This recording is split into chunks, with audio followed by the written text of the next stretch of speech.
Okay, well, welcome everyone. Good morning, good afternoon, good day, good evening, wherever you may happen to be. I'm Brian Hannigan. I'm a member of RMI's Board of Trustees, and I'm happy to welcome you to today's event entitled Powering What Matters: How Partnerships Take Energy Solutions from Concepts to Scale. Um, my day job, when I'm not interacting with RMI, is I'm president and CEO of Holy Cross Energy, an electric utility based in Colorado that is rapidly leading the responsible transition to a clean energy future. We have a goal here at Holy Cross of providing electric power that comes from 100% renewable energy resources to our members and their communities by the year 2030.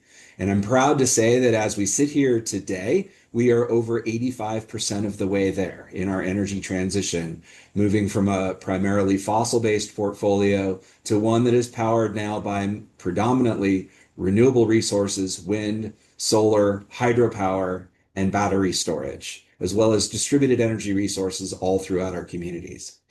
It's in that work that I became involved with RMI, first as a consulting partner, providing the great expertise and insight and talent that you'll hear more about today, but also as a community leader, not only here in Colorado, but around the world for those of us that are similarly committed to the responsible energy transition.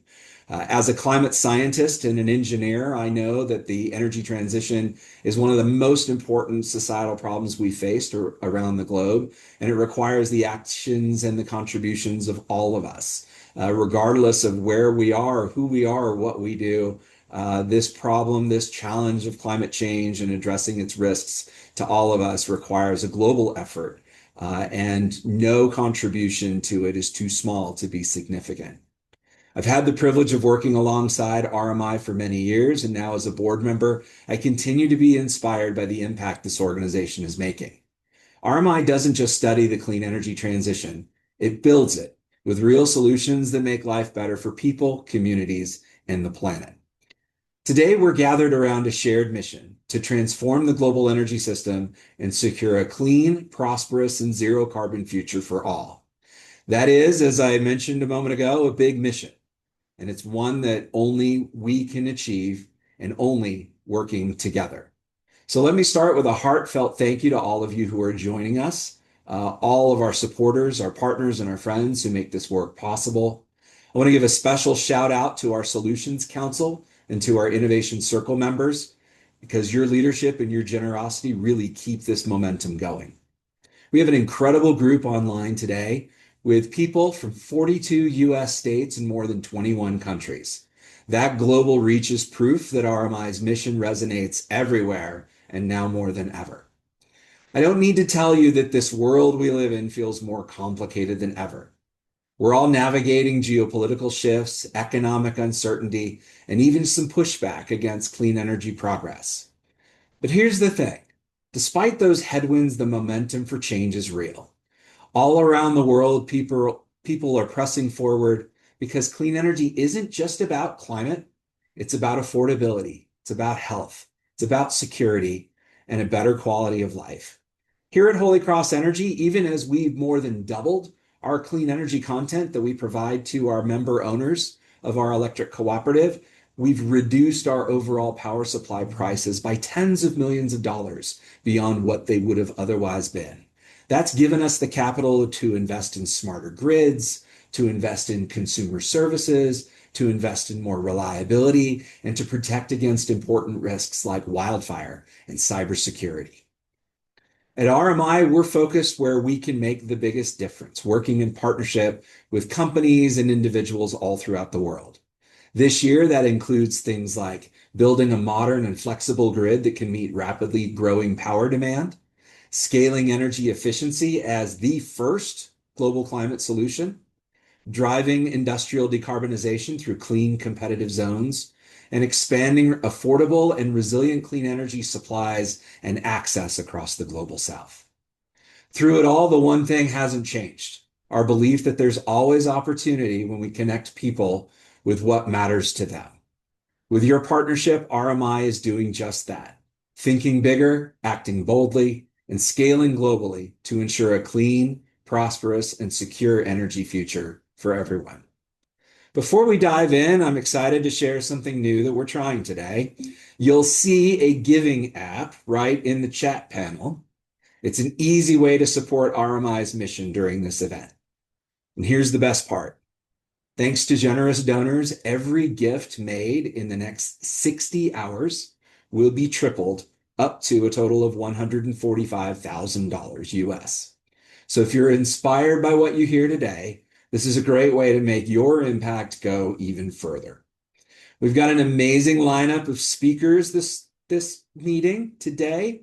Maria Castillo, Sydney Jules, and Caroline Winslow, each bringing a unique perspective on how we think, do, and scale clean energy solutions.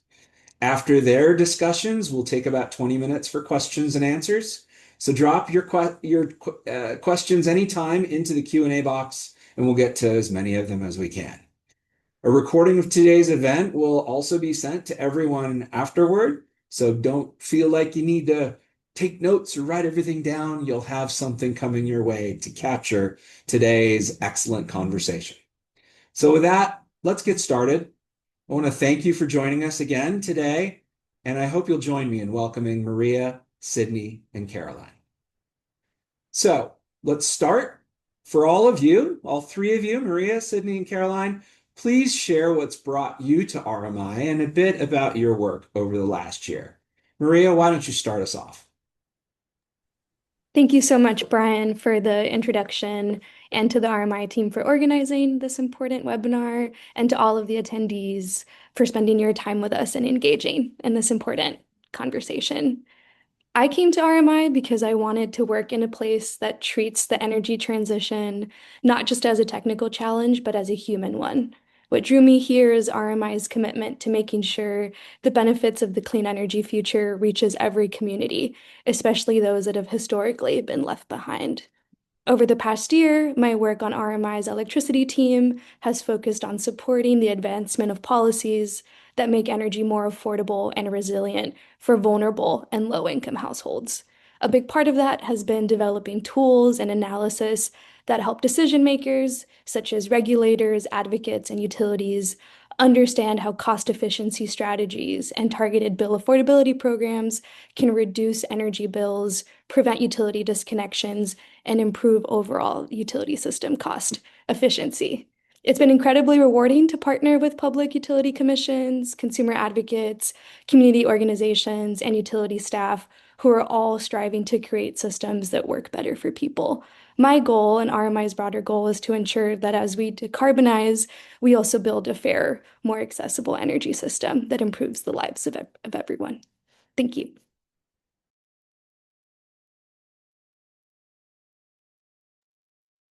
Thank you, Maria, for work on designing policies that both cut emissions and lower costs for households. Some good examples of your work are the Energy Poverty Policy Simulator, available at Utility Transition Hub, all one word, .rmi.org, and also the work around disconnections, the Disconnection Handbook that you and your colleagues have put together. So really great examples of how policy levers and efficiency strategies can reduce U.S. energy burdens equitably. Sydney, let's turn now to your work, which focuses on resilience and community-led solutions. What does doing boldly look like in practice for communities that are facing immediate climate threats? Yeah, thanks, Brian, and good morning, good afternoon, and good evening, everyone. I would say doing boldly really involves by trying to seek innovative solutions that make sense for the communities that we work in. And across the Global South program, we really do so by trying to ensure that we help to implement projects that make meaningful impact in the lives of the stakeholders and in the countries that we work in. A good example comes from the United States Virgin Islands, where we have been working with the Department of Energy in the USVI to help seek solutions for harnessing the impact of virtual power plants. by being able to leverage distributed energy resources on the island. The USVI, that's after Hurricane Irma and Maria in 2017, was severely impacted, and they suffered quite a bit from electricity outages, and it led quite a few customers to get their own distributed energy systems. And because of that, you had basically almost like a two fork situation where you have the main grid where you have tons of electricity outages and reliability issues. At the same time, you have customers who can afford these distributed energy systems who are able to just like have their own solar and storage backup systems to deal with these electricity outages. Because of all of this, you ended up having to this day almost 30 megawatts of distributed solar and over 52 megawatt hours of distributed BESS in the USVI. And we've been really working to ensure that we help to harness the ability and the power of these distributed energy resources so that they can be aggregated into what you call a virtual power plant, where we are able to basically just like use some of the capacity from the battery storage systems in particular to really help ensure that they can be aggregated and support the grid. And from that particular assessment, we've been able to prove through a study that we did for the Fusion Elements Energy Office that you have the ability to save or avoid system costs of approximately 13 to 22 million US dollars with by leveraging these VPPs in the USVI, while also being able to drive down your fossil fuel generation use at the utility, and also help lower electricity rates to the tune of a couple $100 for residents in the USVI. So that's what doing boldly looks like, and we're hoping that this can actually lead to a pilot program that can pretty much blossom into something meaningful in people's lives. Wow, that's fantastic, Sydney. And that we talk a lot about islanded grids. You truly are working with islanded grids in a literal sense. If you wouldn't mind, share a little bit about what brought you to RMI, what's your current role, and kind of your backstory too, in addition to the great work you've done. Yes, I'm very happy to.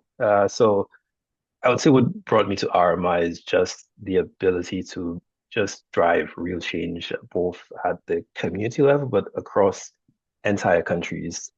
Myself, I grew up in the Caribbean island of Dominica, not the Dominican Republic, by the way. And the case in Dominica and many other islands is that electricity is a hot button issue, and for a few good reasons. One, it's expensive because of the need to import fuel into many islands. You have very high electricity rates. So I think in the US, the average residential rate is around 18 cents per kilowatt hour. Like in most islands, it's more than double that amount. The other issue as well is that electricity systems in islands, they have severe vulnerabilities, especially when it comes to withstanding the impacts of things like storms and hurricanes. And if you have to focus on adding resiliency to these grids, that also helps to add on to the cost itself. So it does really help people who can't really afford electricity. And I mean, in islands for many years, there wasn't really that much progress made to really drive at these issues.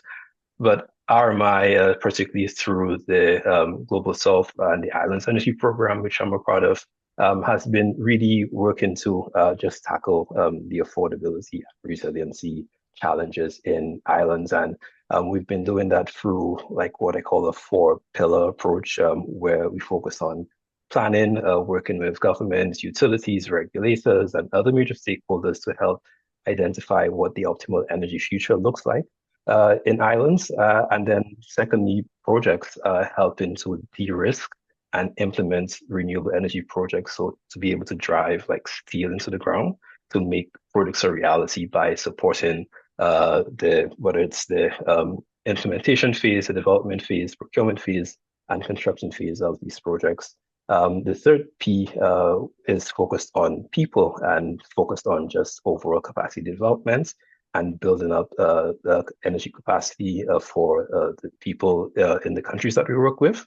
And the fourth P is on partnerships, so supporting major stakeholders to really drive their own energy future and vision in the Caribbean and in islands overall. And I'd say just RMI's ability to make significant progress in this area to really drive real energy projects is what has really resonated with me.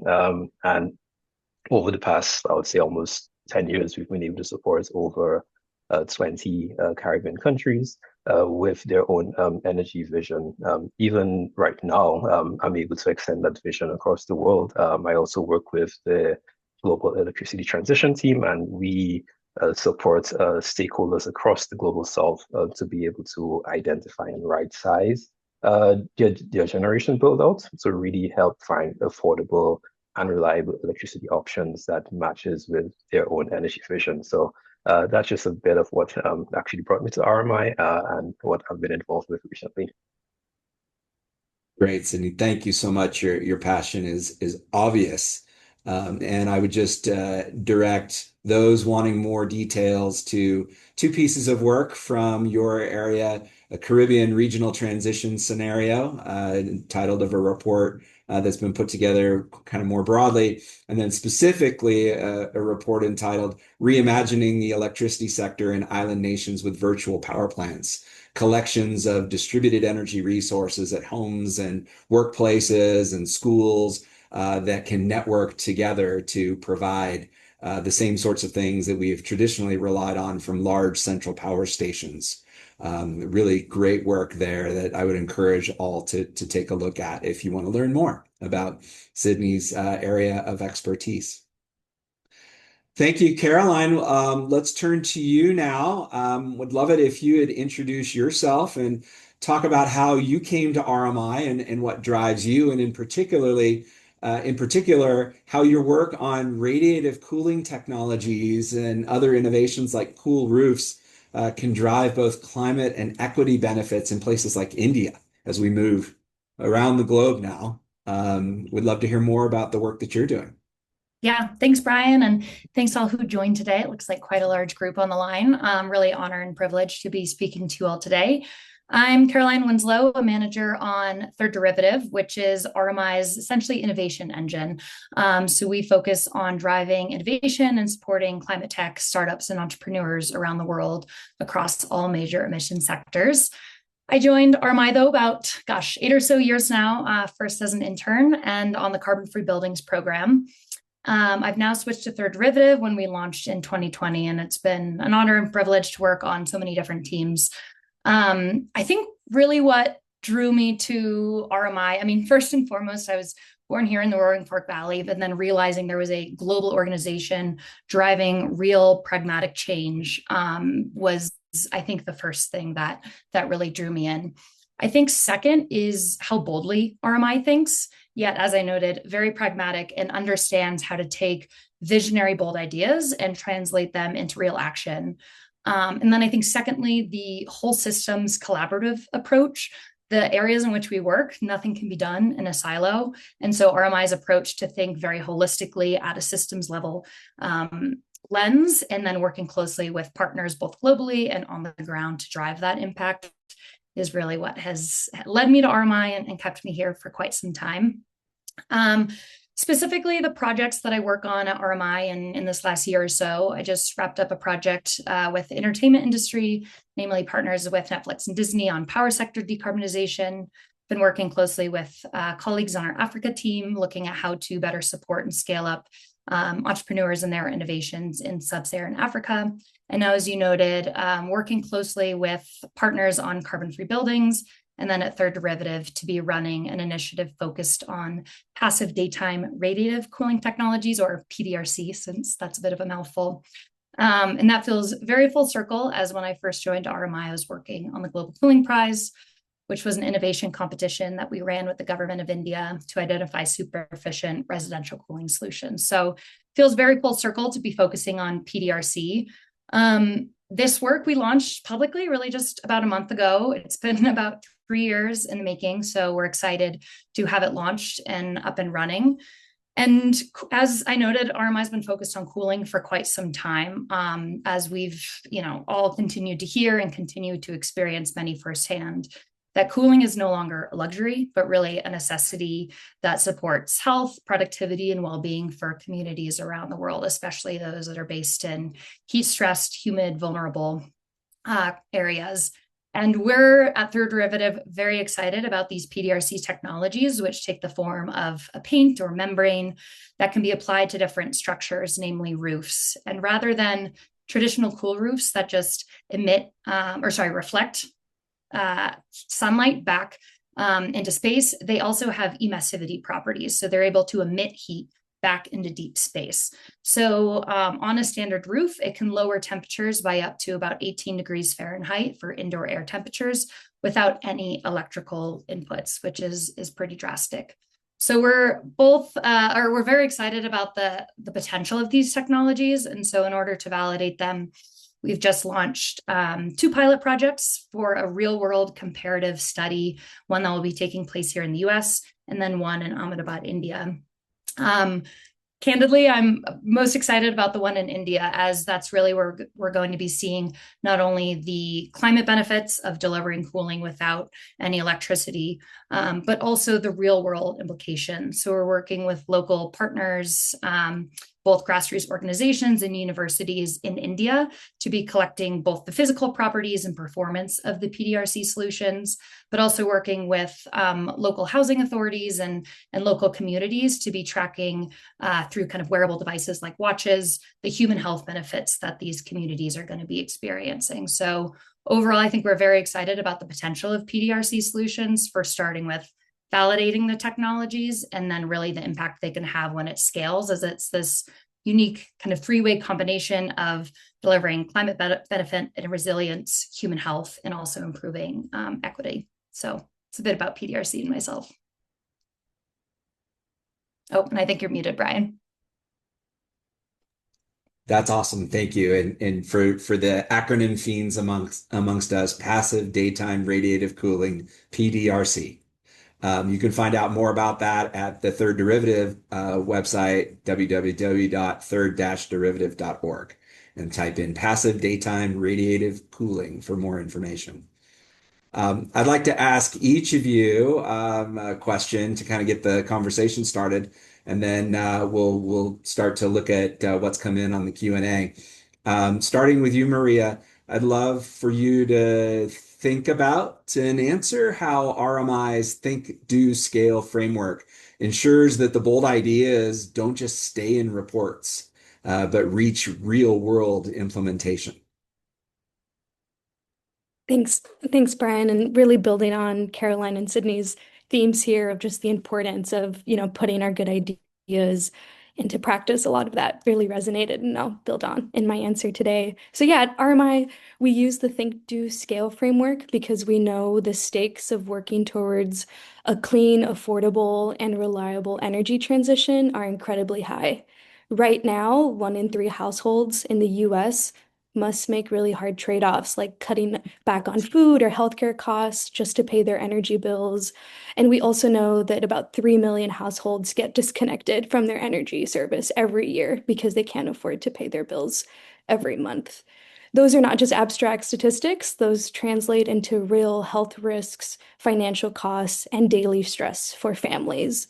We recognize that if we want to meaningfully reduce these impacts of energy unaffordability, our ideas can't live only in analysis or reports. They have to move into action. So to boil down this energy insecurity crisis that we're seeing now within this Think, Do, Scale framework, we can really turn to understand how to translate this crisis into solutions that really impact and support households. So the think phase allows us to deeply understand the problem.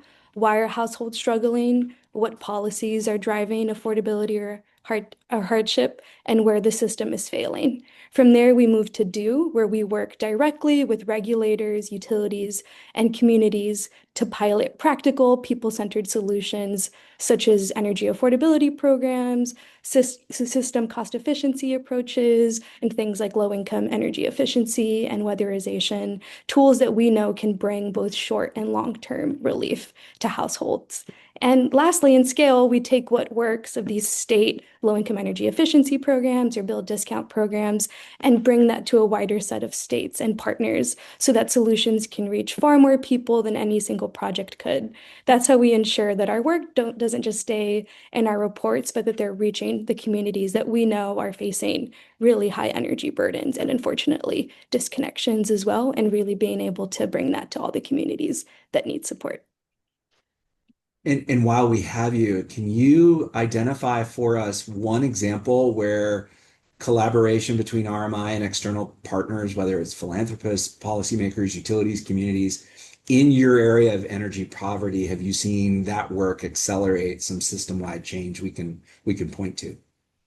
Definitely. So we recently have been working with the Ohio Consumer Advocate Office to enact some weather-based utility disconnection protections. And that's something that's been really energizing as we're feeling this energy affordability crisis moment, as we are also approaching extreme weather and extreme cold, where we know households might make these dangerous trade-offs. I've been really energized that state level policy and decision makers at utility commissions and consumer advocates, they're really looking for practical and creative solutions to protect customers and ensure that they have consistent access to energy. So we've been working with states such as Ohio, West Virginia, Wyoming, to really craft innovative approaches to disconnection protections and ensure that vulnerable low-income households are able to maintain access to electricity, particularly during moments of extreme weather in the winter. And we also know, unfortunately, because of climate change, extreme weather is becoming more frequent and longer in duration all across the year. So things like utility disconnection protections during extreme weather is really critical right now. So yeah, we've been working with states to be practical and protect customers today during moments of extreme weather. I'm so glad that you brought up the notion that extreme weather is now happening at all portions of the year. Our disconnection policies at Holy Cross used to, put a moratorium on disconnects during the winter because of the cold that we have in our mountain climate. But we've now started to see more extremes throughout the year and have sort of extended our policies all the way through the calendar year. So especially for those that are the most vulnerable, that are dependent on not only heating in our winter climate, but cooling as well now as our summers are increasingly warming. So thank you for recognizing that unfortunate truth. Sydney, I'll ask you the same two questions and you can answer one or both. But how are you looking at the Think, Do, Scale framework in your area to ensure the implementation? And I think you hinted at some of this in your opening remarks. And then if there's a really good collaboration example between RMI and its external partners where you can point to that and say that made a big difference, we'd love to hear about that. Thanks, Brian. Yeah, in terms of the Think, Do, Scale framework, like I'm fully in line with Maria there. Like that is how we're able to go from analysis and alignment to being able to make tangible impact. So I mean, on the Think side, we really focus on establishing a fact base with the stakeholders and the countries that we work in, just to help support stakeholders with their own decision making. And I think a good example of that was the Caribbean Regional Transition Scenario Report you referenced earlier, where we pretty much outlined a pathway for Caribbean countries to achieve 50% renewable energy by 2030, as well as 100% by 2035. And it's really just aimed at ensuring that governments, regulators, utilities have a framework to guide their own energy transition. When we move things to the do side, it really focuses on helping to de-risk and implement projects to ensure that they do become a reality. And by that, we've been able to support numerous projects across islands from the conception phase all the way to completion by doing activities such as helping ensure we establish technical specifications for clean energy projects. We conduct and support feasibility studies.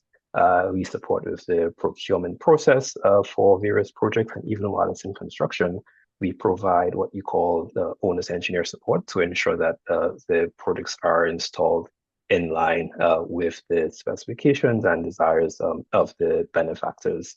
And through that mechanism, as I mentioned earlier, like we've been able to support over 20 countries in the Caribbean with that. And I would say to scale that approach as well, where we've been able to implement over 80 megawatts of renewable energy projects in the region as well. But maybe a little bit more on the scaling side. I think there are a couple different elements in which we can approach it. One comes from our collaboration with other entities within our Global South program, such as the Energy Transition Academy, where we basically work on ensuring that we codify a lot of the lessons learned on the projects and the initiatives that we support. And we help to develop templates and training programs that pretty much help to develop capacity in the regions where we work. Maybe a good example of that is a battery energy storage accelerator that we held with the Energy Transition Academy earlier this year, where we were able to convene regulators, technical personnel from utilities and governments, basically for like technical training, modeling, procurement guidance, and site visits, just to ensure that we're able to support their own efforts to procure and develop utility scale BESS in the Caribbean. The other elements on the scaling side is really about just like taking a lot of the lessons that we've learned on the projects, some of them initially smaller pilot projects, and as we work on developing even bigger projects, being able to apply those lessons learned to ensure that we pretty much expand our impact wherever we work with as well. So that's how I really just categorize how we consider this thing to scale approach. I would say in terms of like a really good example where we've been able to just like apply that and like bring stakeholders together to accelerate impact is in Grenada, where we through the Islands program have been working very closely with the regulator, the Public Utilities Regulatory Commission of Grenada, the utility, GRENLEC, and as well as the government of Grenada on developing their first major utility scale solar project at the airport across 3 sites, accompanied by a battery storage project as well. So that's in the region of like, I think 15 megawatts of solar PV and 21 megawatts of battery storage. And we have been supporting all of the stakeholders throughout the entire phase of the project, being able to help develop technical specifications to support throughout the procurement process. And even right now, as we move in towards advancing the project through financing from the World Bank and Caribbean Development Bank, ensuring that the standards through the procurement are pretty much in line with international best practices and are able to attract high quality bids, as well as ensuring that once the installation actually comes into play, and by the way, we're hoping to expect commissioning in 2027, but once the installation comes into play, it's done to the highest level, and we're talking about ensuring that like the installations are done to the most resilient standards, which involve doing things such as ensuring that the solar panels, for example, are installed to withstand Category 5 wind speeds, and applying a lot of the lessons that we've pretty much been learning from our experience in the Caribbean. A lot of those lessons are documented in a report called Solar Under Storm. There are actually 3 of them right now, but a lot of those lessons pretty much just help to guide how we can go about with resilient energy design in islands and ensure that the projects that we're involved in and the projects that we do actually last and are able to pretty much drive significant impact for stakeholders and for people in the countries that we work with, helping to reduce the overall cost of electricity while ensuring that we enhance electricity reliability and resilience. You're on mute, Brian. Thank you, Sydney. A lot to unpack there. There's also some questions in the Q&A that are specific for you. And Caroline and Maria, similar questions for you there. So if you're not able to address them live, be sure to check in with those and type your answers in the Q&A. Thank you, everybody, for the great questions coming in. In particular, Caroline, I'm seeing a lot of questions coming about your Cool Roofs work, your PDRC. to use the acronym. Kind of a couple of thoughts here. Number one, where does it go next? How exactly does it work? There are a couple questions about how the current generation of roofing materials does more than just the standard white roofing membranes or paints that we're familiar with in the past. Other sources of waste heat, like for example, from data centers or from wastewater treatment facilities. Are there other opportunities to incorporate those as we look at heat pumps now being able to do both heating and cooling through heat exchangers? Just kind of the whole basket of thermal. Where do you see that going, and what are the impacts for both the human environment and the natural environment from the kinds of things that you're looking at? And how's that all getting out there? So how does think, do, scale work for you? Yeah, great questions. A lot of questions. Hopefully I answer all of them. If not, just shout at me. I guess first in terms of how it works. So I think some folks are very familiar with kind of traditional cool roofs that have become more popular over the last couple of years. A lot of them are, look more akin to a white paint. PDRC radiative cooling technologies take it a step further. So rather than just being able to reflect sunlight like a white roofing does, these are also engineered to send heat directly back into space at a very specific wavelength so that it passes through the atmosphere and into deep space. So sounds a little sci-fi, but they are technologies that are being developed kind of globally by those in labs or by kind of standard manufacturers and large incumbents, as it's a very promising innovation and technology area. And so rather than, white roofs that just essentially keep a home or building from becoming warmer and keeping it cool, these actively cool down and decrease indoor air temperatures, which is why we're very excited about them. And then in terms of where to go next, as I mentioned, these real world pilots are an exciting validation point where they're going to be comparative tests run. So we're able to truly, in kind of a third party setting, validate the performance of the solutions, understand which properties of the different coatings really perform best in different regions, if there's certain kind of say humidity or different weather factors that we should be taking into account based on deployment looking ahead.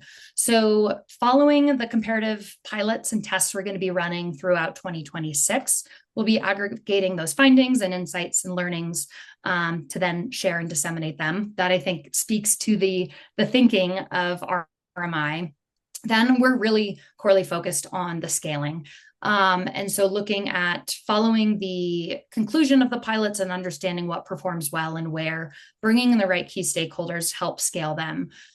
We really saw kind of a key, whether failure or opportunity, depending on how you look at it, where oftentimes where PDR solutions would currently be deployed are in rich, wealthy countries on things like data centers and warehouses. So we also see the opportunity to leverage philanthropic funding to really allow us to bring in other stakeholders following the performance and validation, such as housing authorities in low-income countries, even their education and health ministries, to really understand how to scale up and deploy these solutions at scale for those around the world.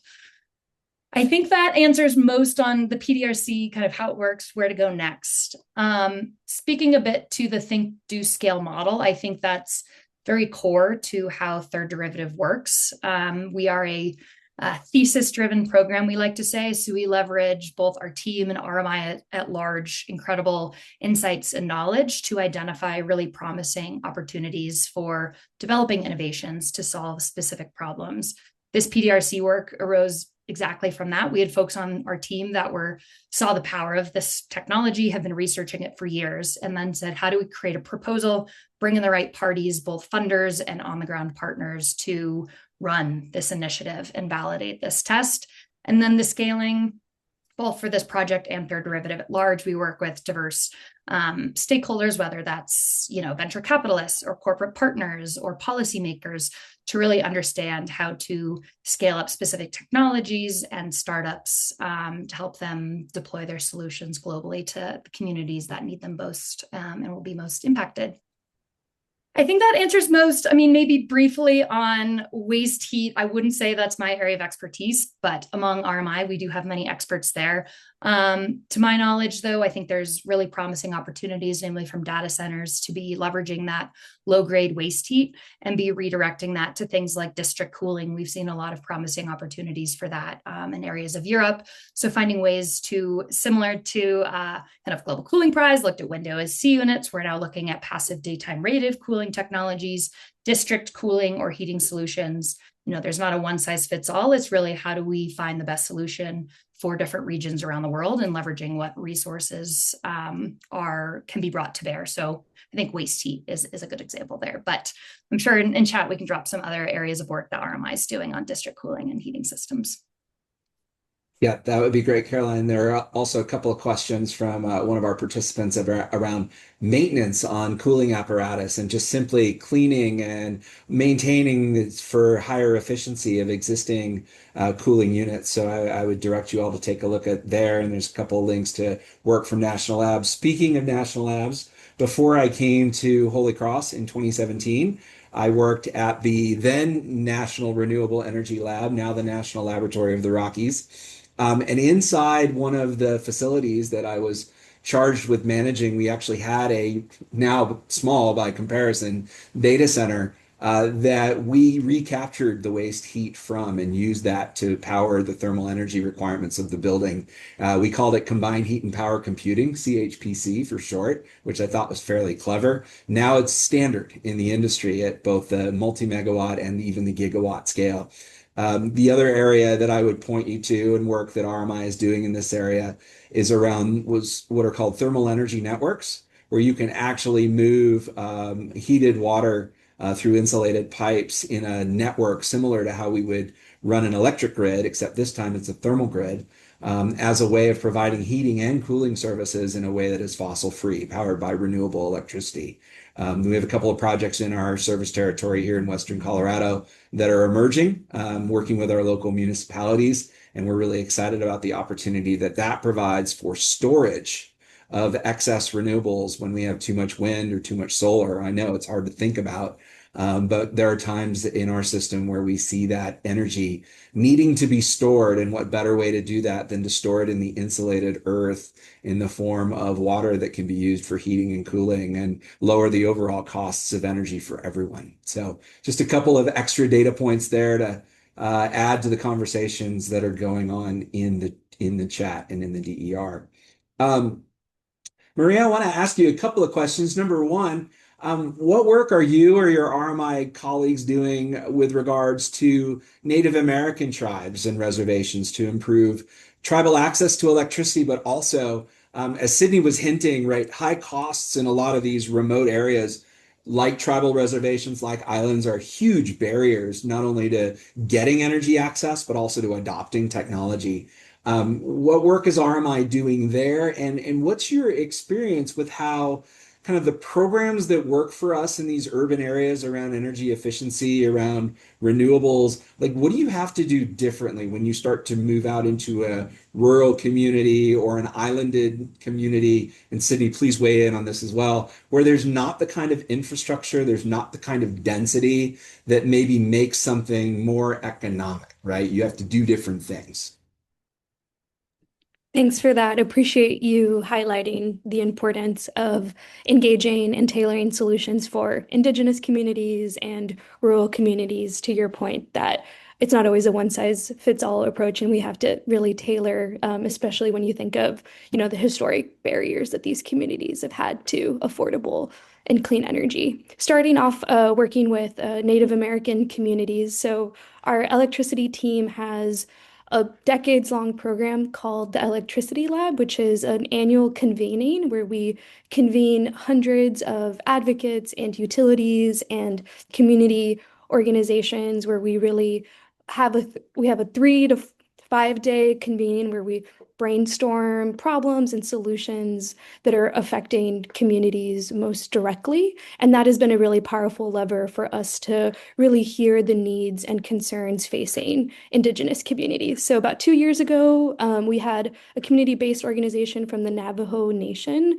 who was, they had just recently received a proposal to have a solar plant be built where there was a decommissioned coal plant. And they really were seeking to partner with us of how they can receive long-term affordable access to this clean energy that was going to be sited on their own land. And they really wanted to learn from our experience of how to not replicate the extractive harmful practices that have been associated with that fossil plant to begin with. So really that affordability strategy for this Native American community was to really help them navigate what a clean energy transition looks like for them. So that was really helping them, providing some technical assistance as they engaged with their utility. It also involved helping them design a community benefit agreement that really spoke to other affordability challenges and investments in their community. And we're really energized to scale that as we're seeing clean energy development happen in other Indigenous communities as well. So that was really a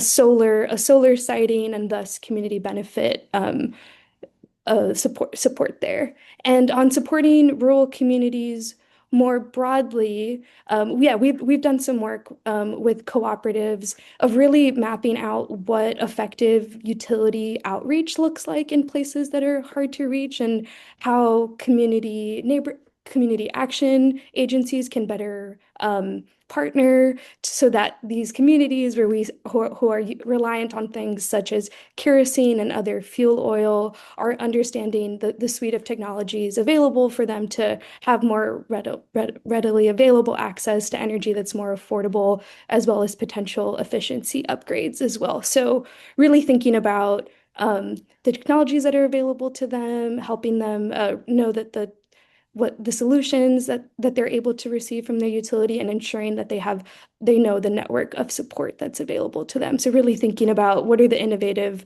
outreach strategies that really make sense for rural communities where we know have high energy burdens and are more spread out as well. So we're energized to figure out how to make outreach really be optimal, specifically in rural communities that have their own set of affordability challenges as well.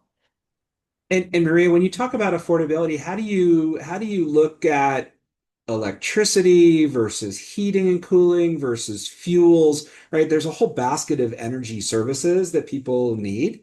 And how do you think about affordability in kind of that broader lens? And Sydney, I'm coming to you with the same question, so be ready.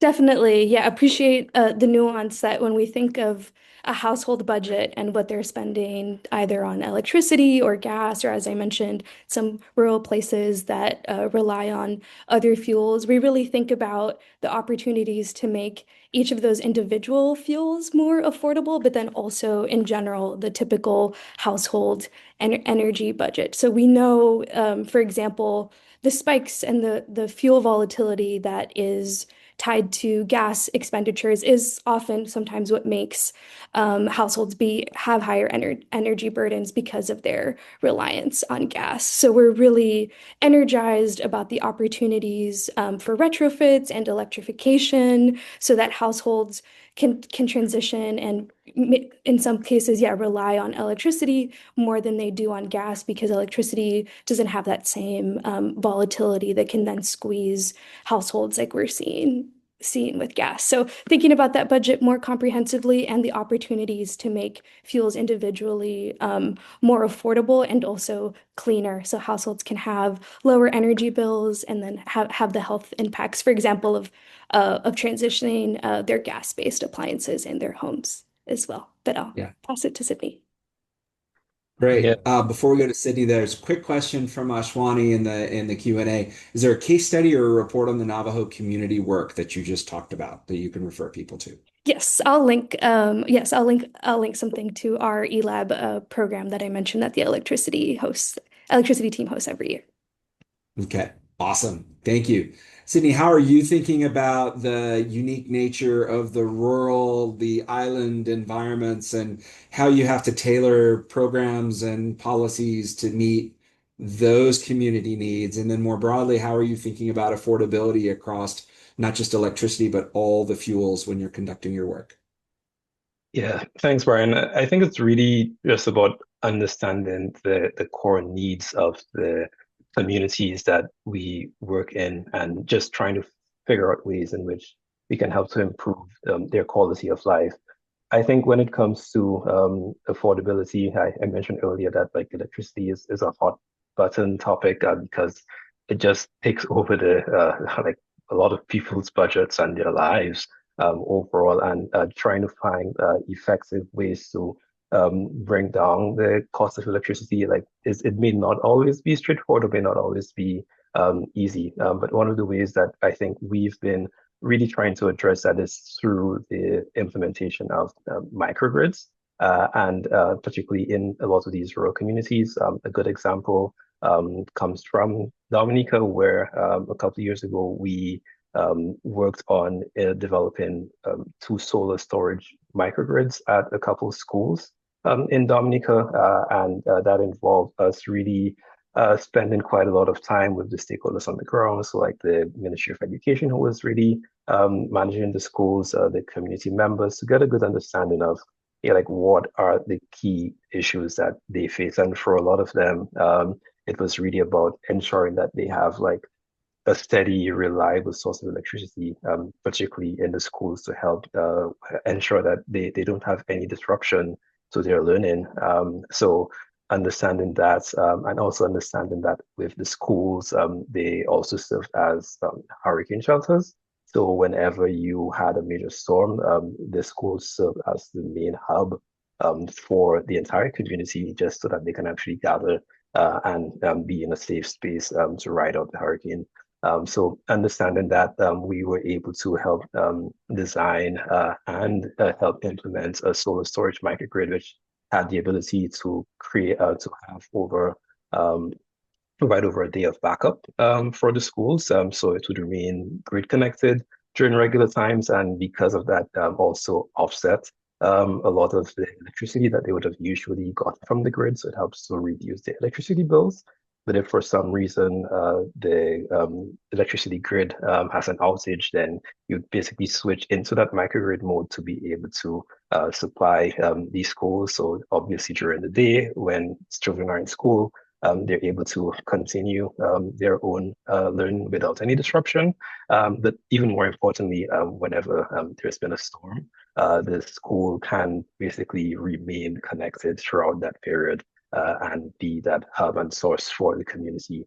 So because of that, like all of this really helps to ensure that you help to like enhance overall affordability by looking at these like, how can you call it, like bespoke solutions, while also ensuring that we try to apply the lessons learned from these products and scale them across other areas as well.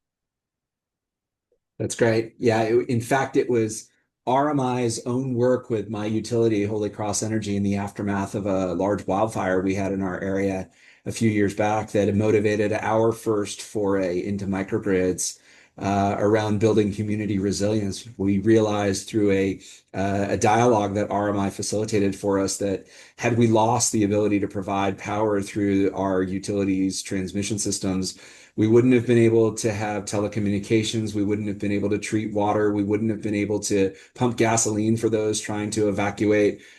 I could go on, but you get the idea. Nothing else would have worked.